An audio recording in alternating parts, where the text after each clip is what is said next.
Welcome to the deep dive. We cut through the noise, getting straight to the insights you need to be truly well informed. Today, we're tackling something that's, well, quietly affecting millions across the globe, often without them even knowing it's happening. It's a silent health concern, easily overlooked, but it has a huge impact on our long-term health. We're talking about fatty liver disease. Our mission today is to really unpack this for you. We'll look at the subtle warning signs, the ones people usually miss. We'll explore what your liver actually does. It's pretty incredible, often unsung work. We'll trace how this disease progresses, sometimes sneakily. And most importantly, we'll focus on how it can actually be reversed. Because early detection, understanding this whole picture, it's absolutely vital for maintaining a good quality of life. Exactly. And that's why this is so critical right now. This condition, it's a growing concern, no doubt about it. And it's really tied into our modern lifestyles, diet, how much we move. The tough part is so many people could be affected and have no idea. So getting this information out there is, well, it's really timely. Okay, so let's start with this star of the show today, the liver itself. We hear so much about the heart, the brain, but the liver often kind of flies under the radar, doesn't it? Tell us, what's one thing about the liver, maybe something surprising, even counterintuitive that people might not know? This organ, what, about 1.5 kilos, doing over 500 jobs a day? That's a great way to put it because, yeah, it's incredibly complex. I think what surprises a lot of people is its role in nutrient absorption, specifically bile production. Most people know bile helps digest fats, right? Right. But they might not realize just how vital it is for grabbing those fat-soluble vitamins like A, D, E, and K. Think about it. You could be eating super healthy, lots of good fats, vitamin-rich foods. Right. But if your bile isn't flowing properly, those essential vitamins might just pass right through you. Yeah. Your healthy diet isn't, well, it's not landing properly. You could end up with deficiencies, gut problems, all because the liver isn't doing that one bile job effectively. Wow. Okay, so it's not just about digestion, it's about actually getting the nutrients. Precisely. And beyond that, think of it as the body's construction manager. Right. Protein synthesis. It's not just making protein for muscles. It makes albumin that keeps fluid balanced in your blood, stops you swelling up. And then there are clotting factors. Without enough of those, a simple cut could be a big deal. The liver basically keeps everything contained and makes sure you can stop bleeding. That's fundamental. It is. And there's more. Iron storage and regulation. It balances iron for your red blood cells, preventing anemia, but also preventing iron overload, which is toxic. Metabolism. It's the energy hub. It takes nutrients, glucose, amino acids, fatty acids, turns them into energy, stores them, and crucially, keeps your blood sugar stable. That stability, that's key for your energy levels, your mood, Right. preventing those crashes during the day. Okay. And of course, everyone sort of knows this one. It's the body's gatekeeper. Detoxification. It filters out harmful stuff, Yeah. alcohol, drugs, metabolic waste. Plus, it makes immune factors, clears bacteria from the blood. It's like your built-in filtration plant and security system. That is quite the job description. It's crystal clear the liver is doing some really heavy lifting for us every single day. So, given all that work, what exactly happens when this vital organ starts to get overwhelmed? What leads to something like fatty liver disease? What does that actually look like inside? Yeah, good question. So fatty liver disease happens when excess fat builds up inside the actual liver cells. And it builds up to the point where it starts messing with the liver's function. We're talking a significant amount, usually defined as fat making up more than, say, 5 to 10% of the liver's total weight. Okay, 5 to 10%. And are there different kinds? There are two main types. First, there's non-alcoholic fatty liver disease, or NAFLD. That's the much more common one these days.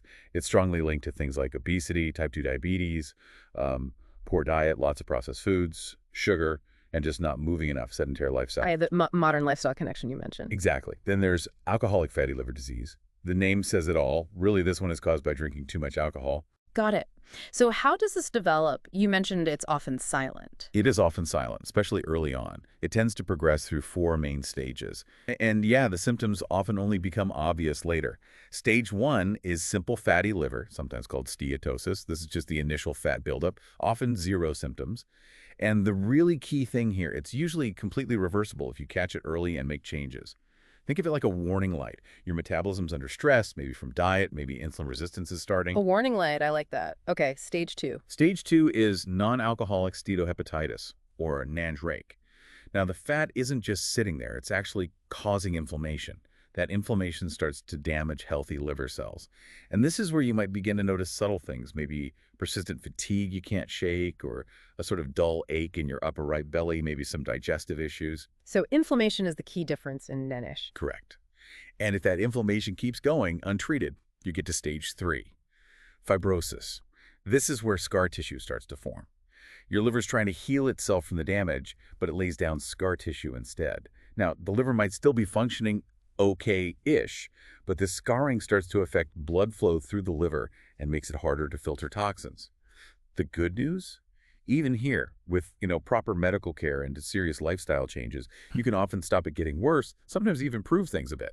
Okay, so there's still a chance to manage it at the fibrosis stage. What's the final stage? The final stage is cirrhosis. This is the advanced stage, and unfortunately, it's generally considered irreversible. You've got widespread, extensive scar tissue replacing most of the healthy liver cells, and this severely disrupts all those critical liver functions we talked about: detox, blood filtering, making proteins, everything. And this is where you see the really severe, potentially life-threatening complications: liver failure, bleeding internally, major fluid buildup, even liver cancer. Wow. That progression sounds very clear, almost step by step. But does it always happen like that? Can someone say jump stages, or does it ever seem to come on really fast, not so silent? That's a really insightful point. While that gradual progression is typical, yes, rapid advancement can happen, especially if someone has, say, uncontrolled type 2 diabetes or severe obesity, or if they continue heavy drinking even after they know they have fatty liver. Genetics can play a role too, influencing how quickly things progress for some people. The silent part really refers more to the lack of obvious loud symptoms until the later stages, not necessarily that the biological process itself is always slow. Okay, that makes sense. And it really hits home just how subtle those early signs can be, why they get missed. It is genuinely silent until things get quite serious. Which leads to the big question. How do we know? What are the actual warning signs we should be looking out for? That really is the million-dollar question, isn't it? Because the symptoms are often so subtle, easily brushed off as just, being tired or stressed.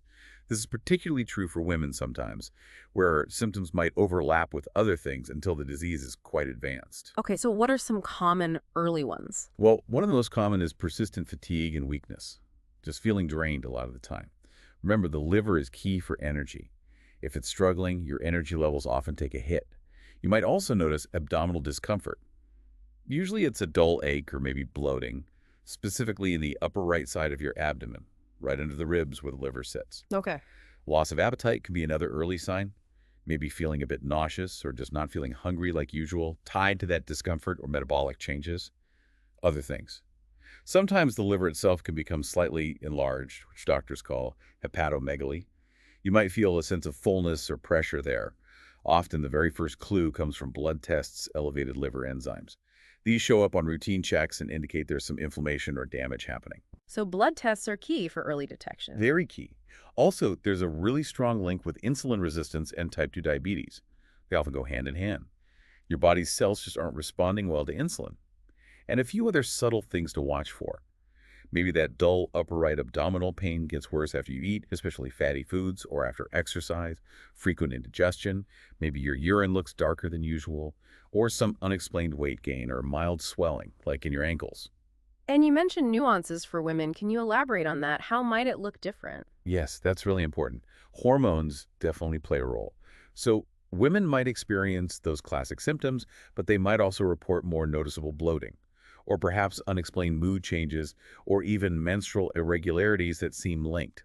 And conditions like PCOS, polycystic ovary syndrome, or the hormonal shifts during menopause, these can sometimes worsen fatty liver symptoms or make someone more susceptible. So regular checkups, especially for women maybe over 35 with any metabolic concerns, like high blood sugar or weight issues, become even more crucial. That's really helpful context. Okay, so those are the subtle early signs. What about the more urgent ones? The red flags signaling advanced stages. Right, these are the signs that mean you need to see a doctor urgently. They indicate the liver is seriously struggling. Jaundice is a big one, that distinct yellowing of the skin and the whites of the eyes. That's due to bilirubin building up because the liver can't process it. Significant swelling in the legs and abdomen. That's called edema. It happens because the liver isn't managing fluid balance properly anymore. Okay. Easy bruising or bleeding. You might notice bruises appearing out of nowhere or cuts bleeding for longer. That's because the liver isn't making enough clotting factors. Mental confusion or difficulty concentrating, sometimes called brain fog, or more technically, hepatic encephalopathy. This happens when toxins like ammonia build up because the failing liver can't filter them out. That sounds serious. It is. And interestingly, while weight gain can be an early sign of the metabolic issues causing fatty liver, sudden unexplained weight loss in the later stages is actually a very serious warning sign. Also, persistent nausea or really severe abdominal pain that just doesn't go away, those definitely warrant immediate medical attention. Wow. It really underscores how important it is not to ignore these signs, even the early subtle ones. Don't just dismiss ongoing fatigue or that dull ache as normal. Talk to your doctor. Okay, so we've covered the silent progression, the signs. It can all sound a bit heavy, but here's where the story takes a really positive turn. The really good news is that fatty liver disease, especially in those early and moderate stages, is often completely reversible. It's not necessarily a life sentence, it's more like a wake-up call. And there's a clear path forward. So what are the keys to turning this around? You've hit the nail on the head. There is absolutely tremendous hope here. And the path to reversal is largely about natural, consistent lifestyle changes. First up, and arguably the most powerful lever, is adopting a truly liver-friendly diet. What does that look like? It means seriously cutting back on sugar and refined carbohydrates. White bread, pasta, sugary drinks, pastries. They directly contribute to liver fat and mess with your insulin. Instead, you want to load up on antioxidant-rich foods. Think leafy greens like spinach and kale, colorful berries, bright vegetables. These help fight oxidative stress in the liver. Okay, antioxidants. Makes sense. And healthy fats are crucial. Good sources include olive oil, avocados, nuts, seeds, and especially omega-3 fatty acids. Things like fatty fish salmon, mackerel, also flax seeds, chia seeds. Omega-3s have actually been shown to directly reduce liver fat. Interesting. So fat isn't the enemy, it's the type of fat. Exactly. And boost your fiber intake. Oats, whole grains, beans, lentils, fruits, vegetables. Fiber helps digestion, keeps you full, and reduces the overall workload on your liver. Diet is huge. What else? Regular physical activity, equally vital. Aerobic exercise, brisk walking, jogging, cycling, swimming. This stuff directly helps burn liver fat, aiming for maybe 30 minutes most days of the week. That's a fantastic goal. And don't underestimate strength training. Lifting weights, resistance bands, building muscle improves your overall metabolic health, your insulin sensitivity, and helps shift that muscle to fat ratio in a good way. So move more, basically, both cardio and strength. Yes. Third, maintaining a healthy weight. This is so important. Research shows that even losing just 5 to 10% of your body weight can make a massive difference in reducing liver fat and inflammation. Just 5 to 10%. That sounds achievable for many people. It often is, and it's incredibly impactful. Also, seems simple, but stay well hydrated. Drinking plenty of water really does help your liver's detoxification processes run smoothly. And finally, this is critical. Limit or eliminate alcohol. For alcoholic fatty liver, stopping completely is essential. But even with NAFLD, it's best to really minimize alcohol, as it just adds extra strain on the liver. Okay, diet, exercise, weight, hydration, alcohol. That's a clear action plan. And the evidence that this actually works is pretty compelling, right? We've seen some powerful examples, like that case study from India you mentioned, a 21-year-old guy with grade 3 NASH, which is pretty far along. And he didn't use some miracle drug. He used diet, plant-based, intermittent fasting, plus intense exercise, stress management, lost 15 kilos in 45 days, and his liver fat scores, even the fibrosis, improved dramatically in just 2 months. That's incredible. It really is. Shows what's possible with intensive changes. And there is that study with liver donors, too, people who had fatty liver, confirmed by biopsy. They went on a specific diet and exercise plan for about, 28 days? Around that, yes. And 14 out of 15 saw their liver fat go down. 7 of them had completely normal liver tissue afterwards in less than a month. It's remarkable evidence of the liver's ability to heal quickly when the conditions are right. And for long-term proof, that Japanese study, adults exercising just once a week, saw nearly half of them have their NAFLD go into remission over 10 years, once a week. Consistency matters, even if it's not daily intense exercise for everyone. Absolutely. And then you hear the stories from real people online sharing their experiences, people with grade 2 or 3 fatty liver reporting full reversal on their scans after losing significant weight, 30, 50, even 90 pounds, sticking to anti-inflammatory diets, exercising regularly. One person specifically mentioned getting normal ultrasound results after losing about 30 pounds in a few months, just through those lifestyle shifts. These stories, both clinical and anecdotal, they really drive home the point. Consistent, targeted lifestyle changes have profound power. The liver truly has an amazing capacity to heal and regenerate if we give it the support it needs.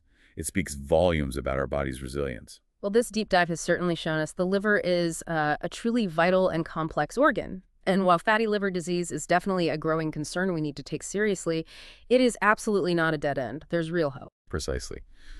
I think the key takeaway is recognizing those early, maybe subtle warning signs we talked about, understanding the stages, and knowing that making those targeted lifestyle changes, even starting small but being consistent, can lead to really effective management and often, yes, remarkable reversal. The liver's ability to heal itself is probably the most hopeful message in all of this. So thinking about how crucial the liver is, doing all that silent work for us, here's a final thought to mull over.